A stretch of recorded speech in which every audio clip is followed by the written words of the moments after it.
আসসালামু আলাইকুম রহমতুল্লাহি অবরকাতুহু। সম্মানিত দর্শক, সাবেক প্রধানমন্ত্রী শেখ হাসিনা এবং বর্তমান তত্ত্বাবধায়ক সরকার নয় অন্তর্বর্তীকালীন সরকারের প্রধান উপদেষ্টা ডক্টর মোহাম্মদ ইউনূস, এই দুজনের যদি একটা তুলনামূলক নির্মোহ আলোচনা করা হয়, এদের মধ্যে কি মিল রয়েছে কি অমিল রয়েছে, সেই বিষয়টি কেমন হয়? এর কারণ হলো, যে কোনোভাবেই হোক না কেন আমরা শেখ হাসিনাকে বাদ দিতে পারছি না।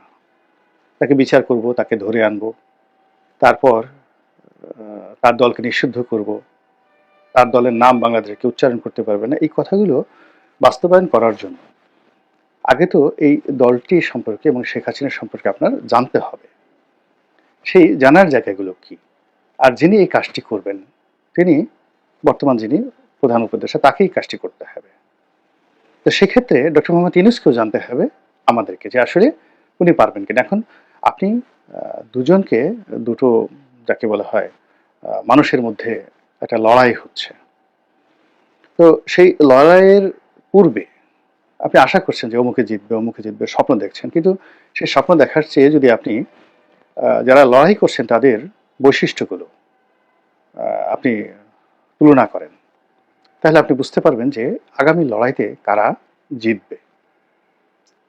তো এখন লড়াই চলছে পর্দার আড়ালে, তারপরে পর্দার সামনে পেছনে সব দিকে।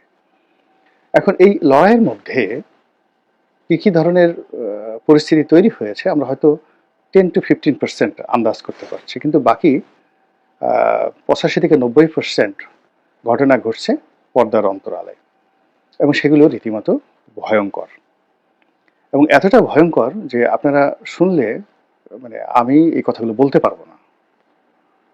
85% যে কাজগুলো চলছে সবই চক্রান্ত, অর্থাৎ শেখ হাসিনাকে জলে স্থলে অন্তরিক্ষে দমন করে নিজের ক্ষমতা প্রতিষ্ঠিত করার জন্য বর্তমান শাসক শ্রেণী যে কাজগুলো করছে তার মাত্র 10-15% আপনি জানতে পারছেন, বাকি কাজগুলো গোপন, আপনি বুঝতে পারছেন না।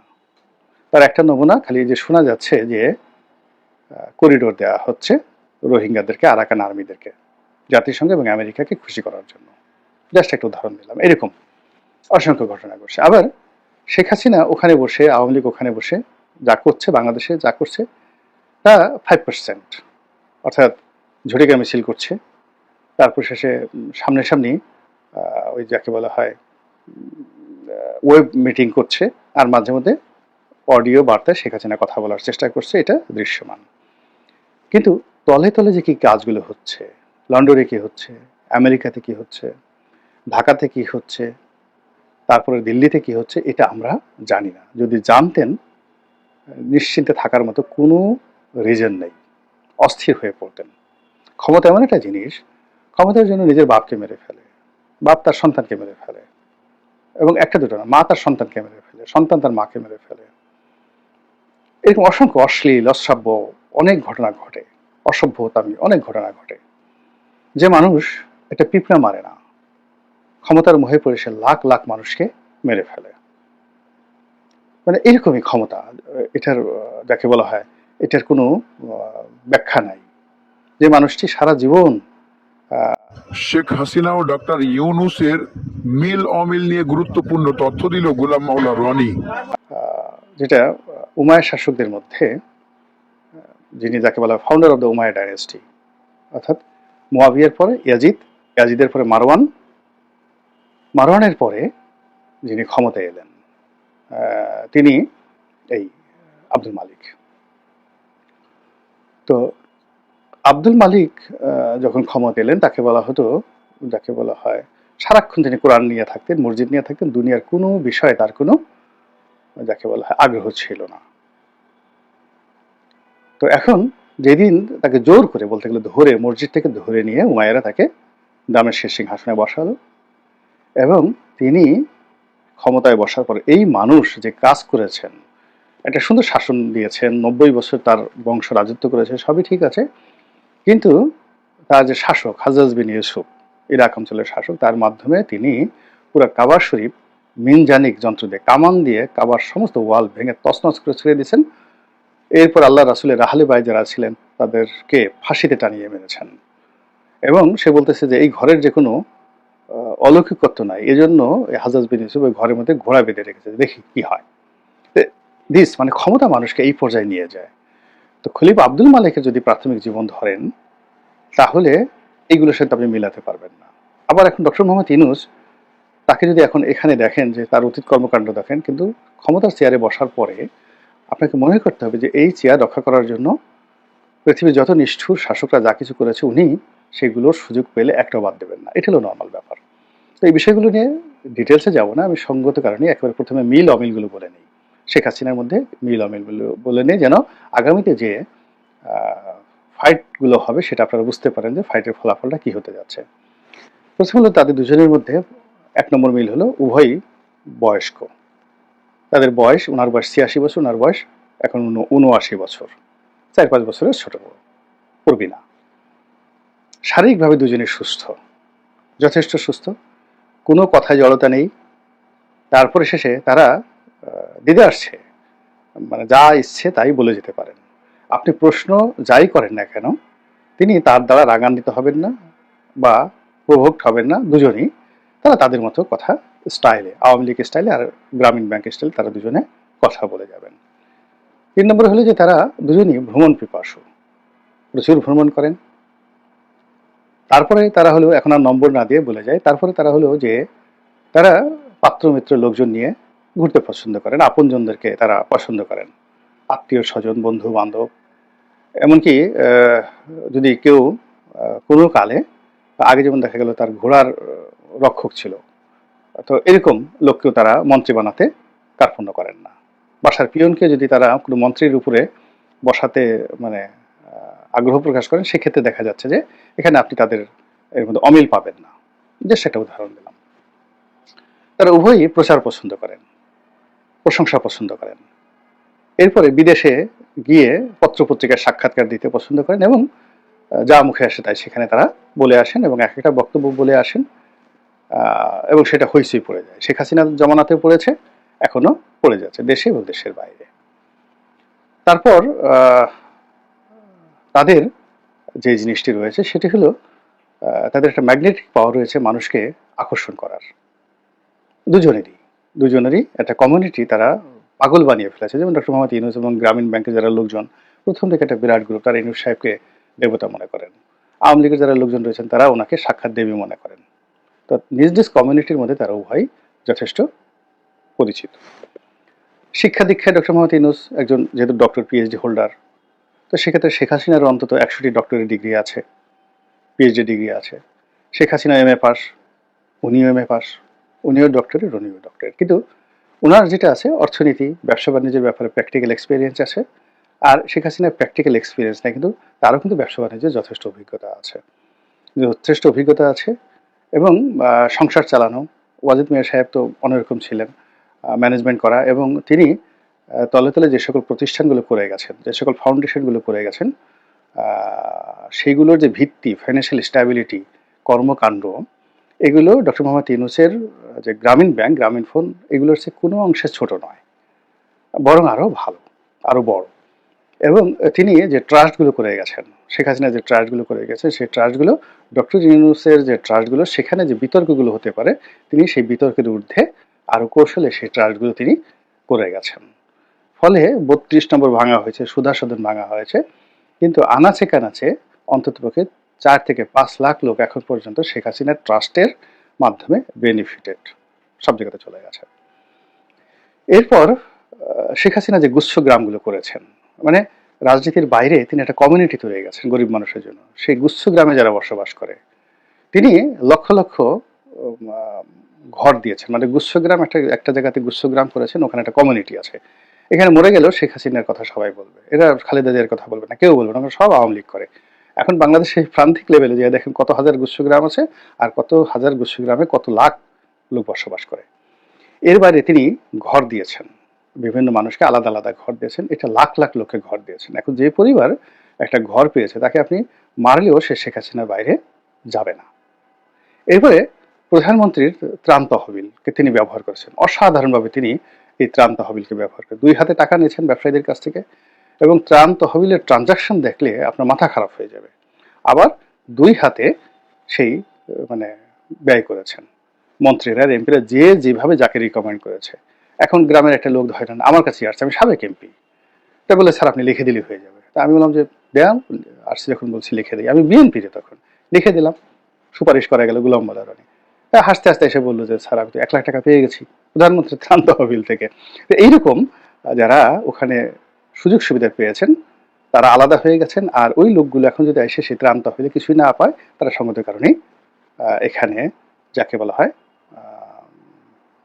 কেমন একটা নেতিবাচক ধারণা পোষণ করবে। এনিওয়ে এরকম অসংখ্য মিল রয়েছে তাদের মধ্যে। আর অমিলের যে জায়গাটি সেটা হলো এখনো পর্যন্ত শেখ হাসিনা শ্রুড, প্রতিহিংসা পরায়ণ, তিনি ক্ষমা করেন না, এটা নিশ্চিত। কারোর পিছনে লাগলে মানে ওই যে দেখেন না যে পিঁপড়া বা আমরা উল্লা বলি যেগুলো, ওগুলো যদি কামড় দেয় আপনি যদি পিছন থেকে টান দেন ওর মাথাটা ছিঁড়ে যাবে কিন্তু ও কামড় ছাড়বে না। তো ওই শেখ হাসিনা এরকম প্রতিশোধ পরায়ণ যে সে যদি একবার কাউকে টার্গেট করে সে মরে না যাওয়া পর্যন্ত ওই টার্গেট থেকে সে ছাড়ে না। এজন্য মানে চমৎকার একটা কথা বলছিলেন সুরেন্দ্র সেনগুপ্ত যে বাঘে ধরলে বাঘে ছাড়ে, কিন্তু শেখ হাসিনা ধরলে ছাড়ে না। আমি নিজে ডক্টর মোহাম্মদ ইউনূসের সঙ্গে তার সম্পর্ক স্বাভাবিক করার জন্য চেষ্টা করেছি।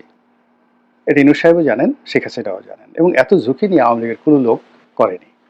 এর মধ্যে আওয়ামী লীগের অনেক সিনিয়র নেতা, অনেক আপনজন তারাও কিন্তু ডক্টর মোহাম্মদ ইউনূসের সাথে সম্পর্ক স্বাভাবিক করার জন্য চেষ্টা করেছে, কিন্তু উনি না করেন নাই। এবং এখন পর্যন্ত তার মধ্যে কোনো রকম আফসোস নেই। তার কাছে মনে হয়েছে তিনি যেটা করেছেন ঠিকই করেছেন, দরকার হলে তিনি এইভাবে মরে যাবেন, কবরে যাবেন, কিন্তু ইউনূসের সঙ্গে এক টেবিলে তিনি বসবেন না। এই হলো তার জিত।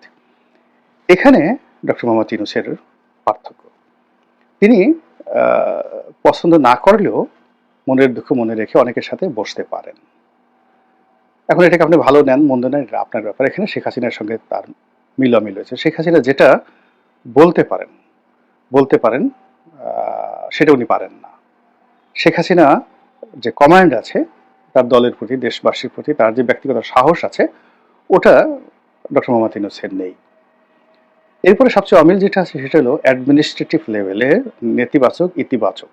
যেমন শেখ হাসিনা ধরেন কাউকে একটা ক্রস ফায়ার দিতে চায় এবং সেটা ওসি প্রদীপের মাধ্যমে, সে কোনো ভায়া মিডিয়া না, সরাসরি সে ওসি প্রদীপকে টেলিফোন করে বললো এই আমি অমুক বলছি, অমুক একটু ফেলাই দাও, ডাইরেক্ট ফেলাই দাও। আবার ধরেন যে এখন যে কর্মকাণ্ডগুলো সে বাংলাদেশে চালাচ্ছে, হয়তো দেখা গেল ইউনিয়ন আওয়ামী লীগের কোনো একজন নেতাকে বললো যা তো ওই কাজটা করে আয়, ওই কাজটা করে আয়। তো এখানে অনেক ঘটনা তিনি ঘটাতে পেরেছেন অতীতে, এবং এই যে বিশ্ববিদ্যালয় পুরো এরশাদ জামানাতে ছাত্রলীগকে নিয়ন্ত্রণ করার জন্য তিনি নিজে গুলি কিনেছেন, গুলি কিনে ওদের হাতে গুলি ধরাই দিয়েছেন, যা আজকে গুলাগুলি কর ছাত্র দলের পোলাপানের সঙ্গে। এটা বাস্তবতা। এই যে ক্রেজিনেসটা তার মধ্যে আছে, এই জন্য তার দলের যারা লোকজন আছে জমের মতো ভয় পায় তাকে, জমের মতো ভয় পায়। এবং তার জীবনে এটা আমাদের জন্য গজব না আশীর্বাদ এটা আল্লাহ জানেন, বা তার জন্য গজব বা আশীর্বাদ এটা একমত আল্লাহ জানেন। সেটা হলো তিনি যা চেয়েছেন করতে চেয়েছেন তার শৈশব থেকে শেষ পর্যন্ত তিনি সেটা পেরেছেন। ডক্টর ওয়াজেদের সঙ্গে আমার খুব ভালো সম্পর্ক ছিল। আমি যখন আজকের কাগজে চাকরি করতাম উনি আজকের কাগজে লিখতেন, সে 1990 সালে। তো এটা এসে উনি আমাদের সাথে ঘন্টার পর ঘন্টা আড্ডা মারতেন আজকের কাগজের। তো আমার মানে আমার টেবিলের সামনে বেশিরভাগ সময় বসতেন। তা আমি বসতাম, আমার পাশে ফরিদ কবির বসতো, এখন প্রথম আলোতে আছেন। প্রথম আলোতে সাজ্জাদ আছেন, সাজ্জাদ শরীফ, ও আমাদের সাথে চাকরি করতো, কিন্তু ওর বড় ভাই ফরিদ কবির, কবি ফরিদ কবির খুব নাম করা কবি, এখন আজকের কাগজে সাংবাদিক ছিল। তারপরে ওখানে আবু হাসান শাহরিয়ার কবি বসতো, আর একটা ভদ্রলোক বসতেন ডাক্তার মাসুদুজ্জামান।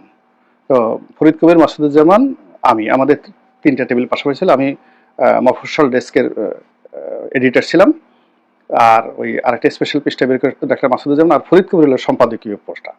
তো সম্পাদকীয় পোস্টে প্রথম সব আমরা চেষ্টা করলাম যে ওই গতানুগতিক বাইরের লেখকদেরকে এনে সম্পাদকীয়, যে এখন আমরা যেভাবে লিখছি কন্ট্রিবিউটিং এডিটর, তো ওভাবে যার জন্য নতুন সব লেখকরা এসে ওখানে বসে থাকতেন। ফরিদ কবিরের টেবিলটা ছিল সবচেয়ে বেশি ভরপুর, আর আমার টেবিলটা যেহেতু সারা বাংলাদেশের 64টা জেলা, সমস্ত উপজেলার যারা প্রতিনিধি সবাই আমার কাছে আসতেন তাদের নিউজ নিয়ে, তো এই দুটো টেবিল একটা রমরমা। যাই হোক, কখন দেখা গেল যে আমার লোক গিয়ে ফরিদ কবির সামনে গিয়ে বসতো, আবার ফরিদ কবির সাহেবের লোক গিয়ে আমার কাছে বসতো, ফলে আমার সাথে ফরিদ কবিরের একটা সবচেয়ে বন্ধুত্বটা বেশি গড়ে উঠলো, পাশাপাশি দুজনে এভাবে বসতাম আর কি। তো উনি যেহেতু লিখতেন ফরিদ কবির ওখানে এসে ওখানে সামনে সিট থাকলে এসে আমার সামনে বসতেন, আমার সাথে গল্প গুজব করতেন। তখন আমি ব্যক্তিগতভাবে শেখ হাসিনার ব্যক্তিগত বিষয় নিয়ে, তার বৈবাহিক বিষয় নিয়ে অনেক খোলামেলা বিষয় আলোচনা করতেন এবং উনি দ্বিধা আসছে সব ফাটাফাট করে বলতেন। এবং উনি যেটা বলতেন তার মধ্যে একটা হলো যে বঙ্গবন্ধু তাকে ভয় পেতেন, তার যে জিদ ছিল, শেখ কামাল তাকে ভয় পেতেন, পরিবারের সমস্ত লোক, তার মাও তাকে ভয় পেতেন। ছোটকাল থেকে তিনি খুব জেদি ছিলেন, ভীষণ রকম জেদি ছিলেন, যেটা বলতেন সেটা করে ছাড়তেন। এইগুলো এটা।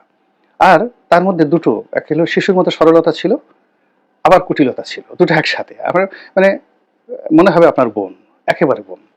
যখন যদি সে আপনার বোন হয়, রিয়েলি সে আপনার বোন। যদি সে আপনার শত্রু হয়, তাহলে তার মতো কুটনি বুড়ি আর পৃথিবীতে নাই।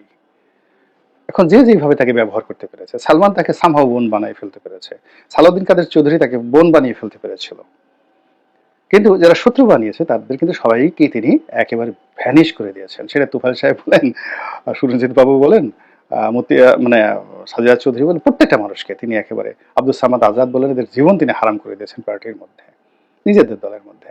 আর ইনুস সাহেবের কাছে যদি জিজ্ঞেস করেন তাহলে আপনি বুঝতে পারবেন, ইনুস সাহেবের কাছে গিয়ে যদি খালি পাশে খালি শেখ হাসিনার একটা, মানে উনি ঘুমায় আছেন, সকালবেলা আসসালাতু খায়রুম মিনান নাউম, ওই যখন আজান হয়, আজানের পরপর যদি হঠাৎ পাশে একটা টেপ রেকর্ডার ছেড়ে দেওয়া হয়, আমি কি খবর, আমি শেখ হাসিনা বলছি, বা স্যার আপনি কেমন আছেন, উনি তাকে স্যার ডাকেন, ডাকতেন নাকি, ইউনুস সাহেব আমাকে নিজেই বলেছেন যে তাকে স্যার ডাকতেন।